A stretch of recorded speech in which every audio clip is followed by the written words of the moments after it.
Hey, welcome back, everybody. If it was a little too warm for you the last couple of days, I don't blame you. We're in the 90s both days. But look, off the coast, see that cloud band? Look how it's thickening and then moving our way, at least up to the beach, right? The beach may actually get some rain tomorrow, just some drizzle. But still, technically, it's rain, right? Look, we made 92 this afternoon. That's 9 degrees above the average for the state. 93 in Aurora, 84 Kelso. But as you go down the Willamette Valley, Eugene was 95, and you get into triple digits in southern Oregon there. Triple digits in Redmond, Hermiston. The Dalles was 102, in Ontario, 103. But the coast, the coast in the 60s, which is just fantastic, right? When we look at the coast, you can see the low clouds here.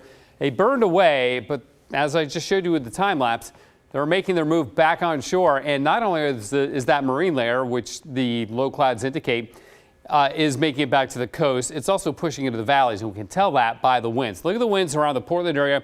They're all light, they're all variable until you get down to McMinnville, where you have a good wind out of the southwest at 12 miles an hour. Same thing down in Corvallis and Eugene. Now watch what happens when I show you the temperatures here. Notice where we got the winds: Eugene, Corvallis, McMinnville. Where we don't have much wind, Salem and Portland. When we look at the temperatures, look who's in the 70s. Salem and Portland, where there's very little wind, but in the other locations, McMinnville, Corvallis, and Eugene, much cooler in the 60s because they're getting that marine layer pushing through the gaps in the coast range, giving the wind and the cooler temperatures.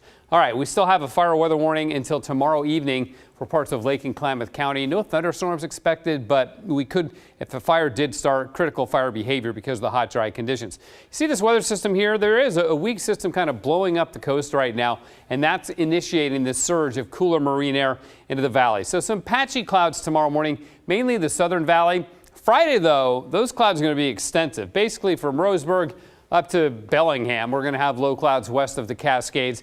And there may be some drizzle at the coast again. And this time on Friday, it's going to keep things a lot cooler. We probably don't see 80 on Friday. We'll be in the low 80s tomorrow. We won't see 90 for a few days. But when we do see it again, we're going to see it for several days in a row. But let's talk about the good stuff coming our way tomorrow.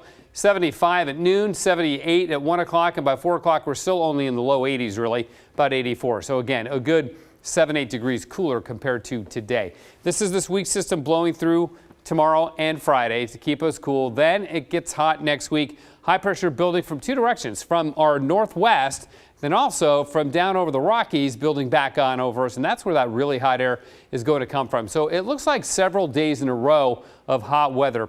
Potentially next Friday is when we would break that heat wave. So I think it's going to last at least 4 days where we are in the 90s, and a couple of those days will likely be 100 plus. We're not looking at all-time record high temperatures like the crazy heat dome of last year, but this should probably be our longest and hottest heat wave of this year. Outside right now it is 75, so we are still really warm. But many parts of the valley are feeling that wind kick in, and as soon as it does, temperatures begin to drop down into the 60s. So it should be a comfortable night tonight and a cool morning tomorrow. Sunny as well, and highs will be in the low to mid 80s. So a really nice day. There's that 79 on Friday. Clouds in the morning, then sun. Saturday's great, 83. Sunday's still pretty good at 88. Then it gets hot. Hotter than biscuits, David. 95 on Monday. We'll go for 100 on Tuesday and Wednesday, and we'll be back right after this.